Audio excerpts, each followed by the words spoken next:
Yeah, so in our work we look at the future. Broadly speaking, we look at roughly 10 years, and what we're trying to do is identify what are the big issues, the big forces, the big things that we all need to be caring about.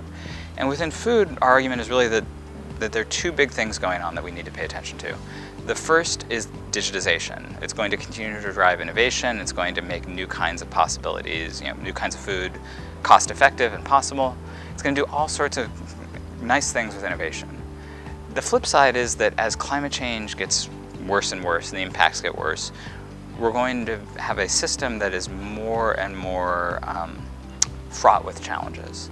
And so the task of navigating the next decade, if you're working in food and food innovation, is to one, figure out how do you take advantage of these new tools that are emerging, and then at the same time be prepared for a set of climate-related challenges that are much worse than we're used to grappling with. Yeah, so I think for us the key idea is that something that feels impossible or challenging because you're thinking in a short time horizon suddenly becomes very possible on a longer term time horizon.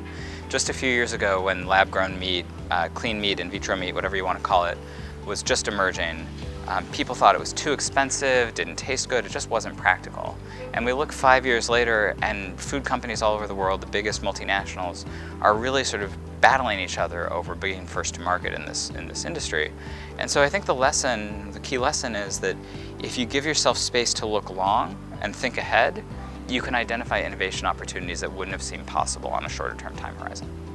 Huge advice on their particular requirements, so I was really talking about how to read the future, which means working out what the consumer needs are and what government's needs are. So that's the demand side, and working out what all other technologies in the world are doing, because the two will intersect. New advanced technologies are drawn from other technologies and other industries. On top of that, there are some old technologies which can become advanced, so don't ever forget the old technologies. And the last point was that even if you've got new technology, advanced technology, you need advanced people to be able to run them, so that the education and the governance systems are equally important.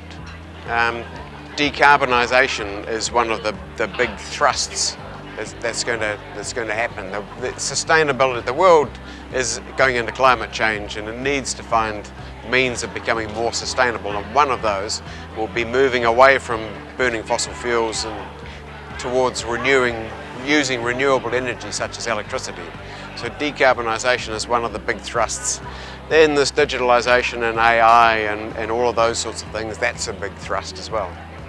Alternative protein, as Flying Spark has developed the technology to produce high quality protein out of insects, out of a special insect, fruit fly larva.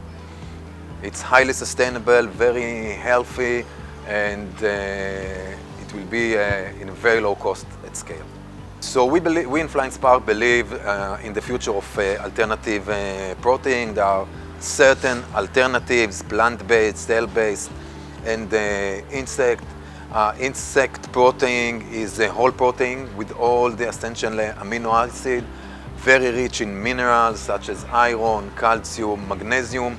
Our specific protein powder is white with no odor and very mild taste, so it's suitable to be incorporated as a protein source in a variety of food products. As I mentioned, highly sustainable.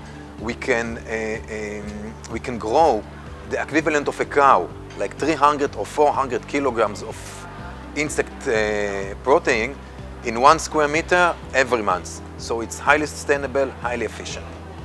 My presentation this morning was about the big challenges that food hubs such as Denmark and Thailand is facing, and the need for finding new solutions to the challenges of a growing population in the world. So the solutions I was addressing this morning was alternative protein, how we can find replacements for meat, dairy and other of the resources that the world will be needing.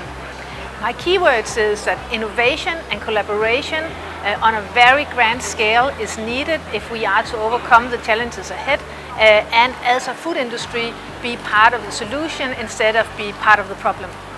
My topic today is about future protein. So I share what Thai Union are working on in this particularly area we call alternative protein, which is a new protein that not traditionals. It consists of vegetable-based protein, insect protein. It could be cell meat cow culture protein.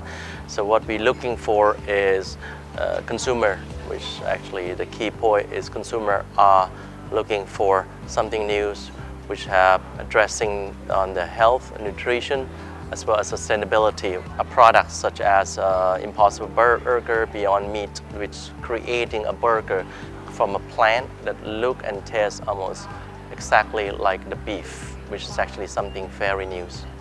Definitely we're looking for a protein that be able to feed to consumers that we already have. It could be alternative to seafood that would based on some other type of protein such as insect, which is investing in the company in Israel that actually using creating an insect protein that potentially be able to forming textures that could be similar to seafood. We're also looking for a plant-based, which generally be able to creating a products that may be suitable for our consumers today. So this is a time of global aging, diversity, and understanding the health needs of older people. My presentation will address the complex needs of older adults as people age, so really from 50 plus, and looking at understanding the foods they need to have good health and quality of life as they age, and the intersection between medicine, health, and food. And really the issue is using a multidisciplinary approach. We can't do this alone.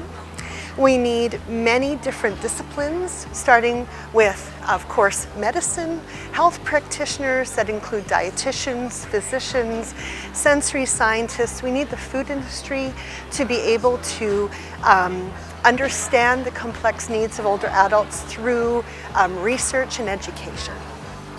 Here this morning, one of the biggest topics actually is plant-based protein shift. So we see that in Western Europe, people eat too much meat nowadays. So if you look at the intake, 70% of all proteins is animal-based. It used to be the other way around. So 50 years ago, it was 70% plant-based. Now that's too much. And so we work a lot on having a new balance of 50-50%. That means a lot of young companies in that field, but also big, large companies, even meat producers, now work on shifting the balance towards more plant-based proteins. Functionality and food being delicious. And often that is seen as a kind of contradiction. Food is more functional or has more health benefits to it, it's less delicious. And I think that in the panel you could sense that they didn't see that contradiction at all. The only thing is, and that's more a kind of communication thing also towards consumers, is that you shouldn't push too harsh if it comes to the health benefits of functionalities. It simply should be there. And the food has to be delicious. A few years ago, probably, if you would compare it to 4 or 5 years ago, there was a lot also on the packaging, etc., on all these benefits, but it becomes too complicated for consumers. They don't understand what is on the package anymore. So that's a bit what I could sense among the presenters. Just do it, see to it that the functionalities are in place, are in order, but see to it that it is tasty. It's all about taste in the end. If it's not tasty, people are not going to buy it. If we talk about bridging between companies, academia, and also linking it to startups, first of all, it is very important to have different pillars in a country which you can build on, which you can build your bridges on. So one is the political framing, what we should have, which provides the environment, such as regulations, such as funding tools, for example. We need to have also the institutions doing the research, doing the science, and also the education, so to provide the knowledge base within the country. And the third one is the companies, and not just a certain type of companies. We should have a diverse landscape of companies ranging from small to medium-sized to large companies to cover the different aspects which are required in economy, whether you stay local or whether you go for multinational. And the very important part is also to have the funding tools available so that basically ideas can be developed further. Whether these funding tools come from government, from public, or whether they come from private funding, this depends upon the system and the structure. And these are the key elements what you need to have. For academia encouragement, there are different objectives for academia. The classical objective is of course related to research. So discover new things which can be carried further, where we can develop new products on. But this is a process, this is a sequence. So we must have basic research, but we must have also the ability to transfer it into more applied research so that it can be converted into applicable products which help the economy to become more profitable. So we had a session about food tech programs, acceleration and incubation around the world. And it's very interesting to see that these new types of programs are now a global thing. You find them, if they only started in the US at the beginning and maybe Netherlands as a second phase, now you find them everywhere in Southeast Asia and the Asian region as well as any other place on the planet. And it's very interesting to see that in many places you encounter almost the same type of challenges when accelerating and incubating food tech startups. So finding a good product market fit is always an issue with the food tech sector, because you cannot just run something to the consumers. You have to go through multiple channels. Some of it is B2B, some of them is B2B2C. So refining the good ideas is always challenging. Finding experienced and motivated and talented teams is always a challenge when looking into very early stage ventures. And the amount of time and money for market penetration is higher in food tech than in other areas of tech, like digital technologies, e-commerce, and the such. Because you need to have an actual physical product and you need to run it through the supply chain channels. And sometimes it is based on very sophisticated technology like biotechnology or biochemistry. It all depends on the type of startup that you have.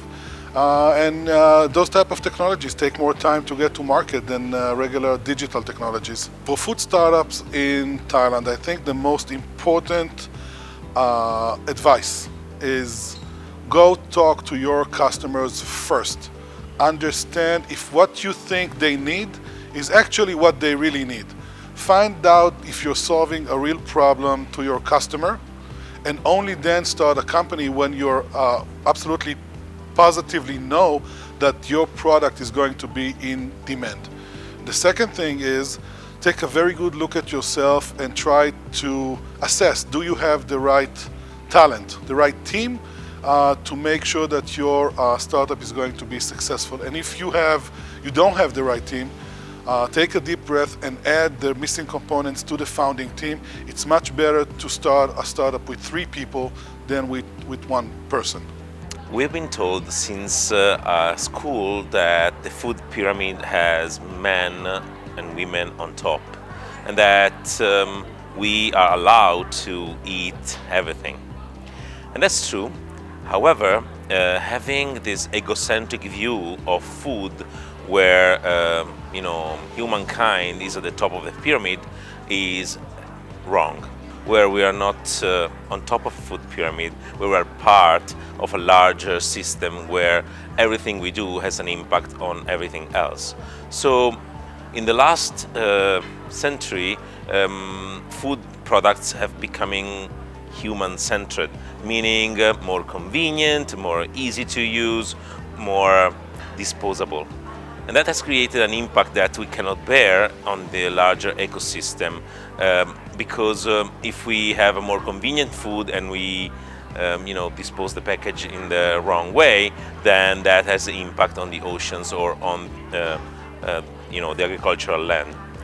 So we think that from a product design perspective, we need to move from human-centered design approach, where we just put human at the center of our product development, to a more planet-centered design approach, where we consider not only the people need, but also the planet need.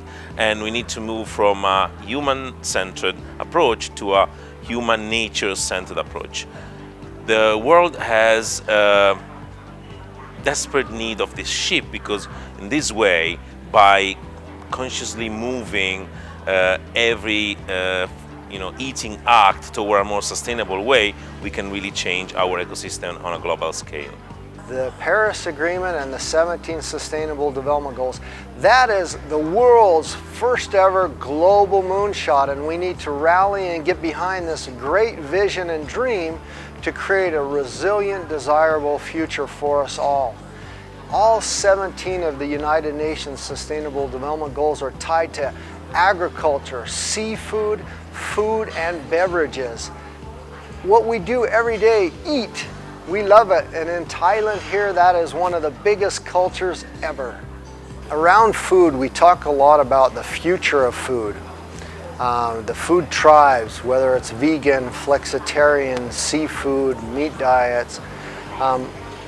The way we stop and reverse global warming, the way we fix all the issues, the global grand challenges of the future, is not about the food products or the brands of the future. It's about how we produce that will do it.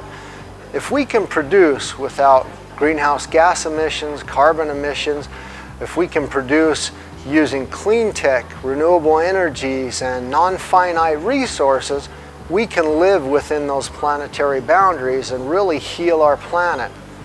So in our session, we talked about the circular economy and the circular design and its effects on the food, agriculture, and water sector.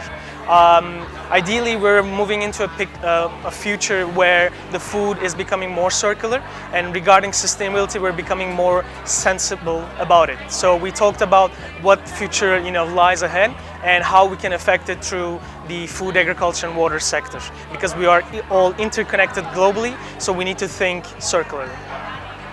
Regarding the using of the materials, regarding of the sources, we cannot continue like we did over the past 30-40 years. So now we need to change how we produce, we need to change how we consume, we need to change how we define waste. So that's why the circular economy and circular design plays a critical and crucial role to change what lies ahead on the future of food.